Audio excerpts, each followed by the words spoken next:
Welcome to another deep dive. And today we're going to be talking about, well, the legacy of Christopher Columbus. Hmm. You sent over some fascinating material. It's a podcast episode Right. from American History Hit. And they interview this professor, Lise Bartosk. Okay. And she wrote a book called The Legacy of Columbus in the Americas. Mm-hmm. And, one of the most striking things is how Columbus is just, he's like everywhere in America. He is. Statues and cities named after him. Right. But he never even set foot on the North American continent. Right. That's one of the really interesting things about him is this sort of outsized impact for someone who never even visited what's now the U.S. Right. So how did this guy become such a huge symbol?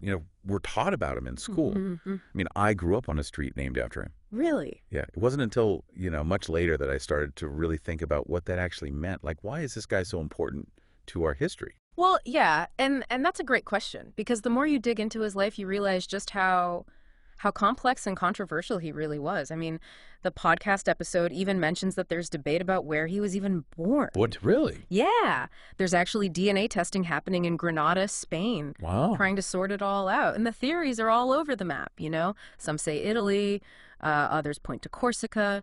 Even Croatia has been thrown into the mix. So is this whole birthplace thing, is that just historical trivia, or is there something deeper going on? Well, it's interesting, isn't it? Because, you would think we'd have that figured out for someone so famous, but it speaks to how we construct these historical narratives, right? If we can't even agree on his origins, Yeah. it raises questions about how much of the Columbus story is based on actual facts versus, later interpretations. Right.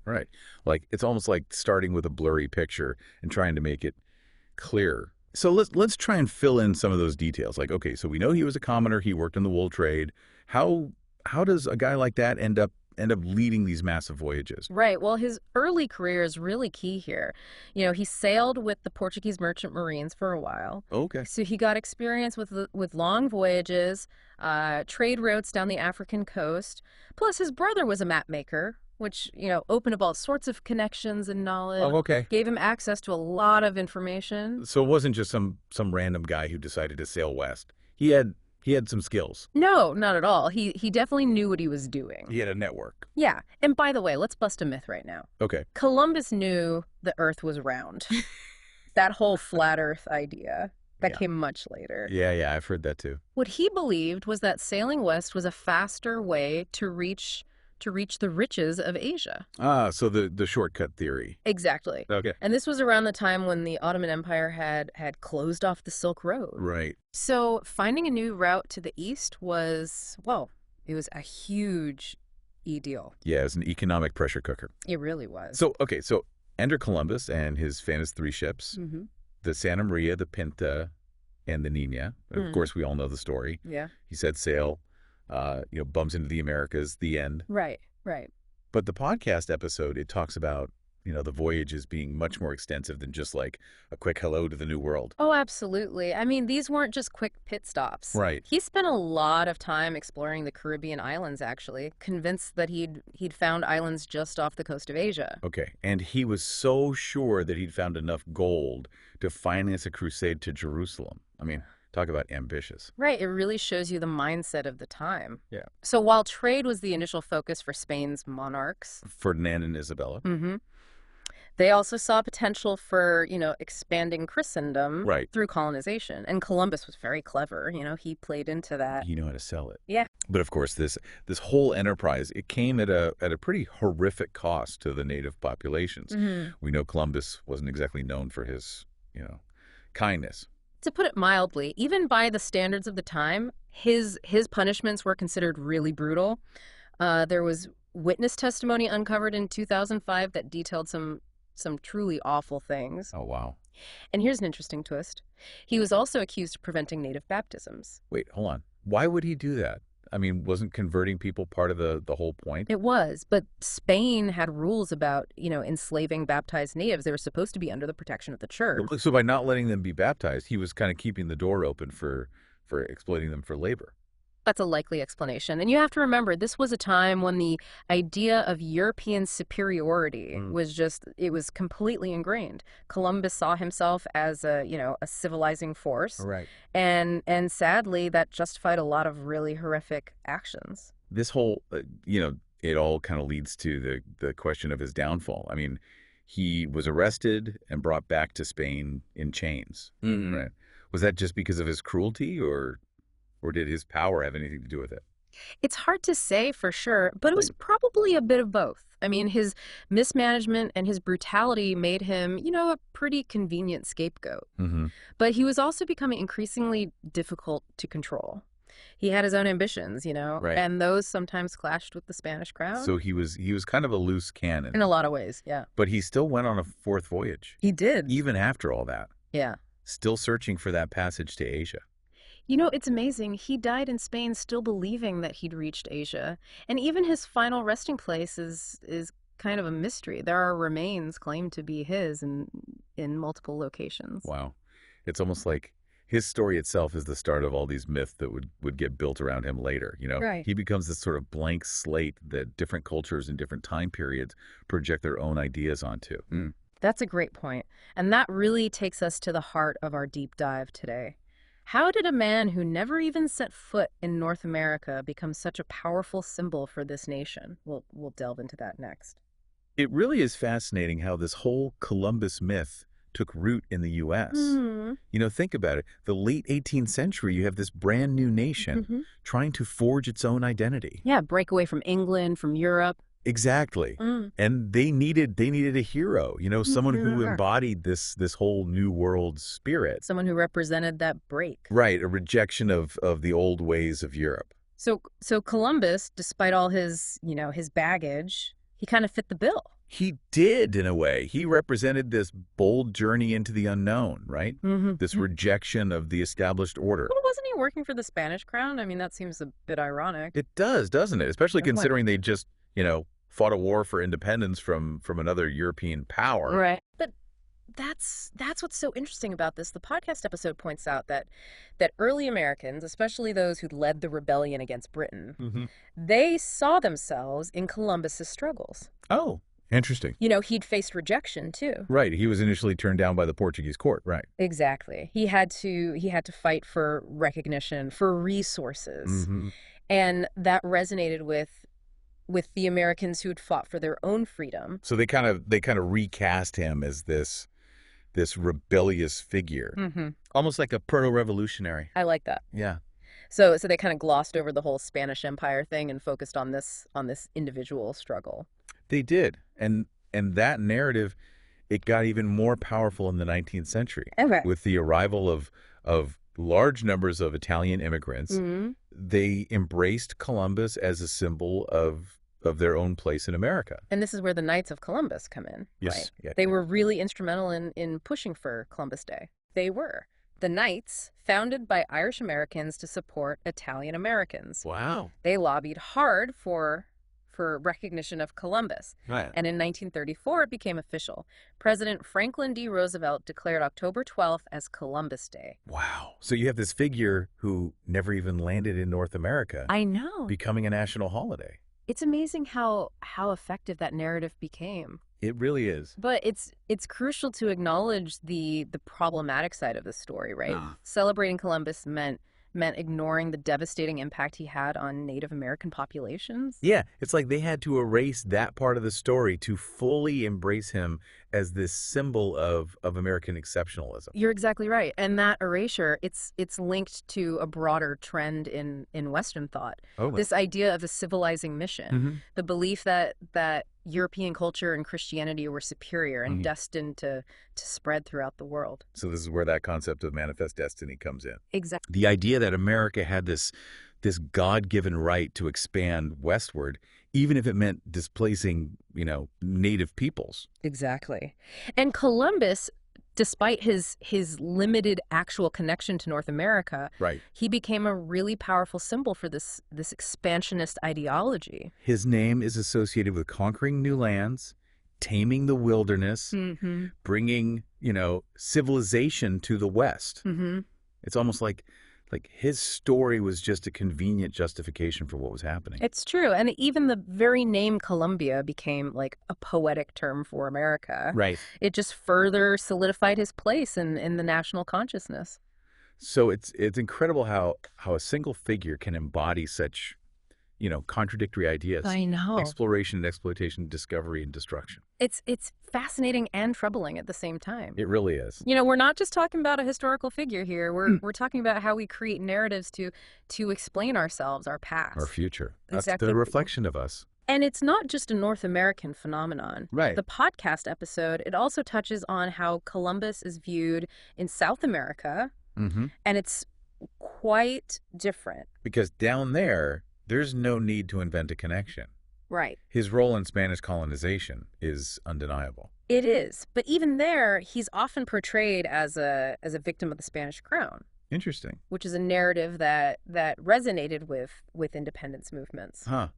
So each culture takes the raw material of his life Mm-hmm. and kind of shapes it to fit their own needs, their own understanding of the past. It's like a mirror reflecting back different images depending on who's looking. I like that. And that brings us to this idea of a transatlantic discourse of empire, Yeah. which the podcast episode mentions. It's a really important concept for understanding the power of the Columbus myth. So the episode says Columbus was both a consumer and a producer of this discourse. Right. I'm not sure I fully grasp what that means. Well, think about the narratives that were circulating in Spain. During Columbus's time, Mm-hmm.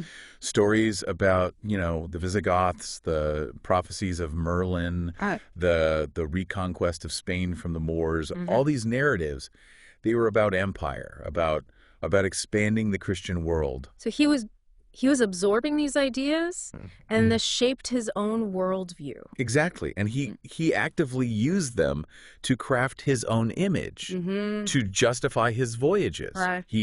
He positioned himself as this key player in this grand narrative of Christian expansion. So he was selling himself as this hero of empire, He was. even as he was being exploited by the very system he was promoting. It's true. And that self-constructed image, it was further amplified by early historians who compared him to figures like Aeneas. Like the founder of the Roman Empire. Exactly. So this narrative of empire, it spread throughout Europe, influencing even the English colonists in North America.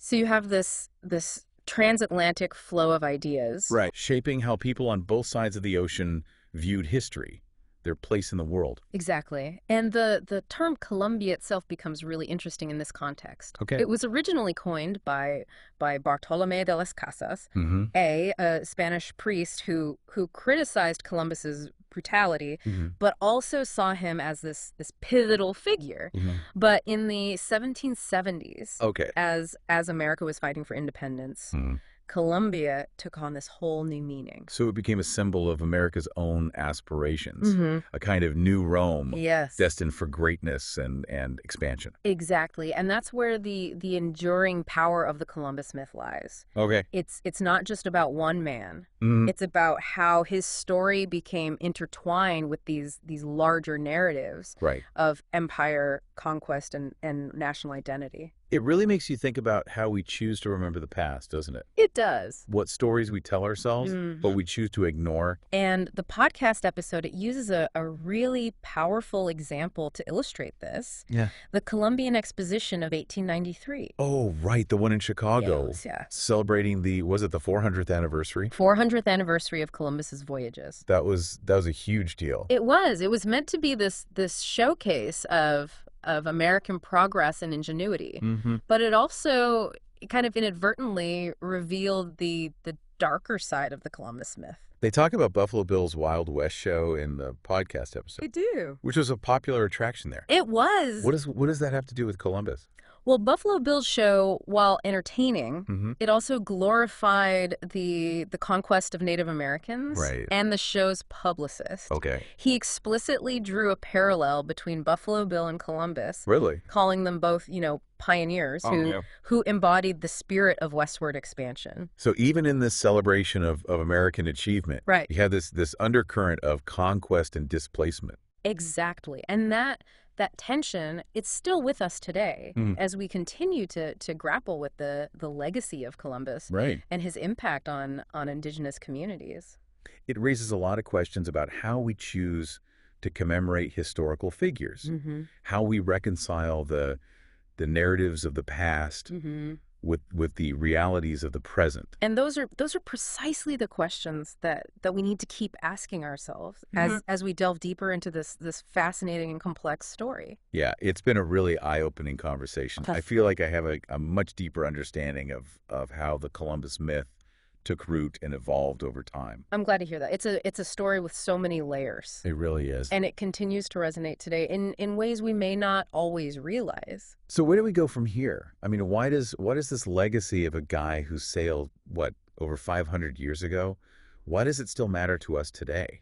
Because Columbus's story, even with all its baggage, all the complications, the contradictions. Mm-hmm. It tells us a lot about how we humans construct narratives, Mm-hmm. how we grapple with difficult history. Right. He's almost like a mirror, Okay. reflecting our own values and beliefs, both past and present. So it's more than just him as a person. It's about us and Yes. how we see ourselves. Exactly.